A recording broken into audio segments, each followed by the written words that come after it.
नमस्कार, मैं कल्पना वर्मा। आप देख रहे हैं सी न्यूज पे वक्त है न्यूज बुलेटिन का। आइए नजर डालते हैं इस वक्त की बुलेटिन पे।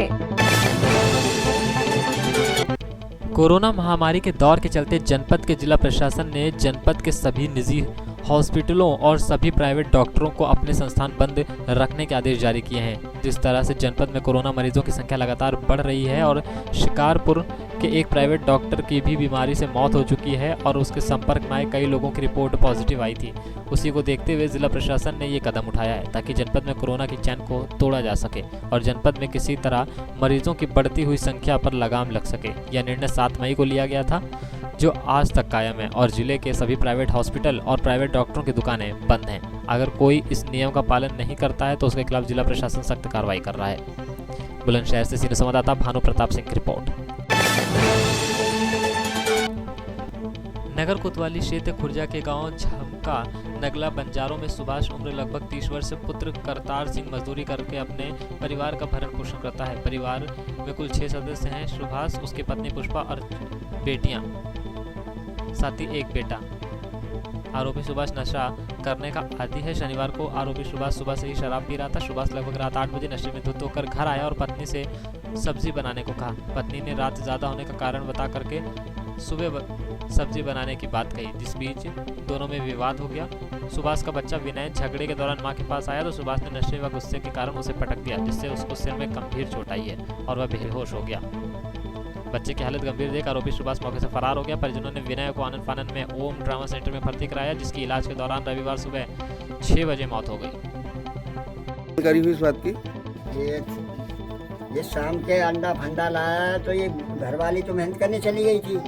ये शाम कोई न ला के बोली इसको काय मार रहा है, तो बुढ़िया उठा के खरंजा मारी साहब। अपनी मम्मी? हाँ, अपनी माँ। अरे हमारी भीतर लड़का खेल रहा था, मुझे क्या मालूम थी भीतर लड़का है। उठा के लड़का फेंक दिया पत्ते उठा के, तो यहाँ चोट लगी। रात में लेके भागा मैं मेडिकल। सर में पीछे चोट लगी? हाँ, ये चोट लगी उसके और कहीं नहीं लगी है। तो ज्यादा नशे में था? हाँ, दारू पी रखी थी। सुबह से दारू पी रहा आदमी तो क्या सब पता है उसका।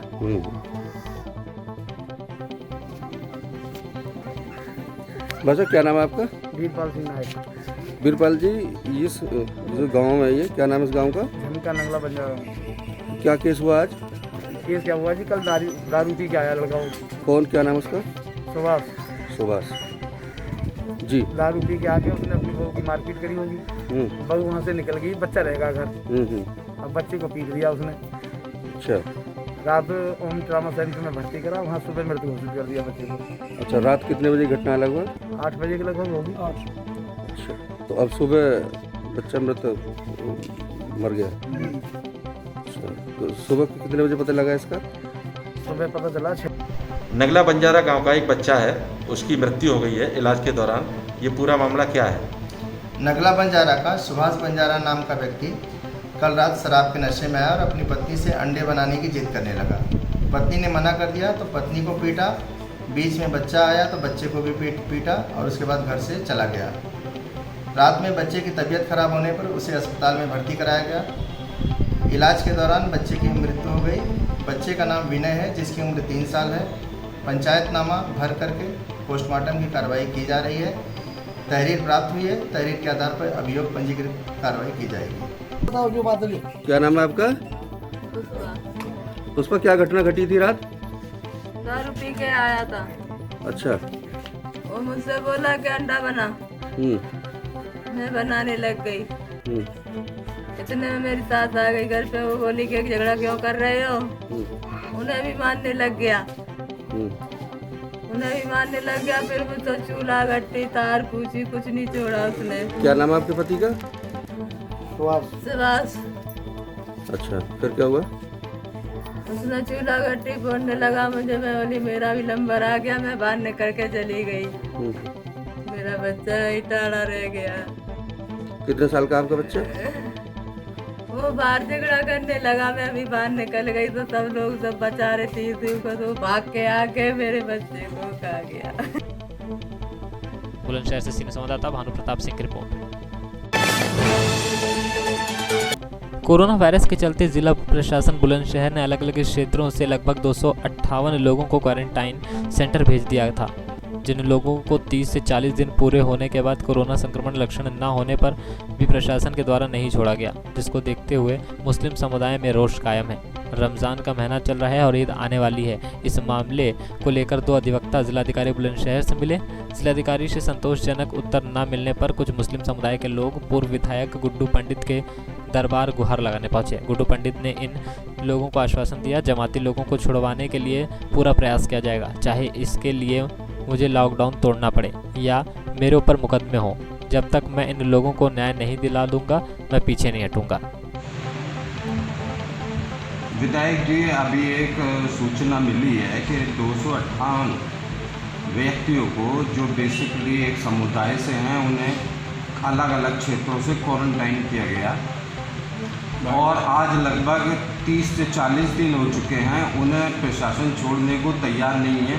इस संबंध में कुछ लोग आपसे आकर के मिले हैं, तो आपसे क्या उम्मीद रखी जाए और आप इसमें क्या कार्रवाई कराने की कोशिश करेंगे?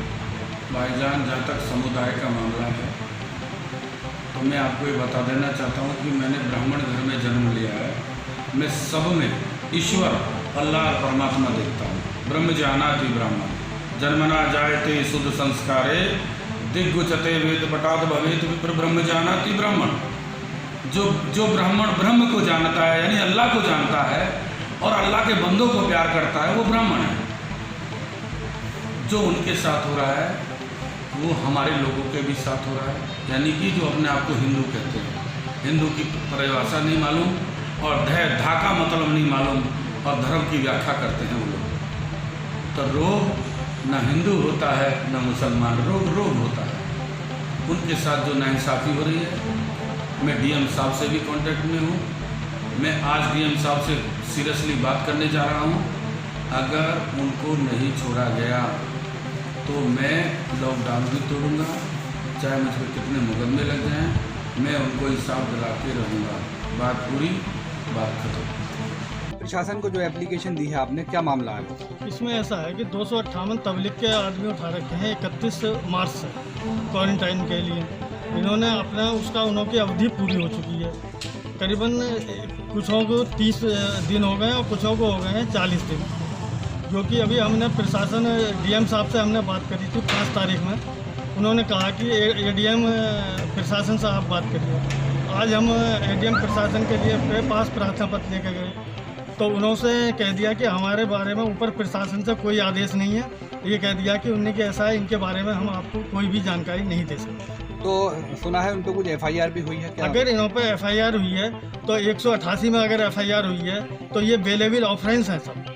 तो माननीय उच्च न्यायालय और माननीय हाई कोर्ट, सुप्रीम कोर्ट से ये आदेश है कि इनको मुचलकों पे और अंडरटेकिंग लेके छोड़ दिया जाए, और ये बेलेबल ऑफेंस।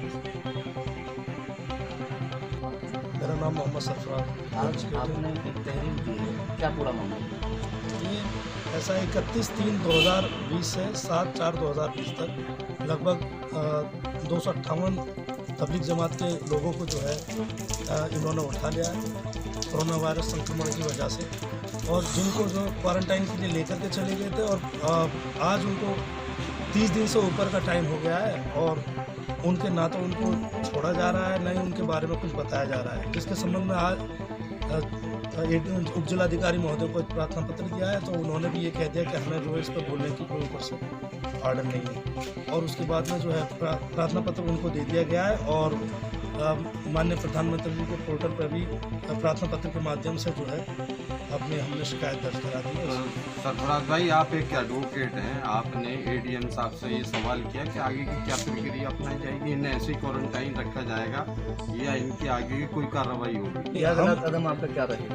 हमारा ये है कि हम गए थे वहाँ पर, अभी हमारे साथी एडवोकेट ने 5 तारीख को उनसे बात की जिलाधिकारी महोदय से, तो उन्होंने कहा इस संबंध में आप जो है एडीएम साहब से बात करें। तो आज हम उसी के सिलसिले में आज हम बात कर उनको प्रार्थना पत्र लेकर के गए थे। उन्होंने हमसे 2 टूक में ये कह दिया कि इस पर बोलने की मुझे कोई ऊपर से ऑर्डर नहीं है और ना मैं इसके बारे में कोई जानकारी।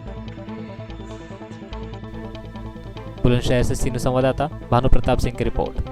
इस वक्त की न्यूज बुलेटिन में फिलहाल इतना ही। बाकी देश और प्रदेश की तमाम बड़ी खबरों के लिए बने रहिए सी न्यूज के साथ। हर खबर आपके साथ, आपके हाथ।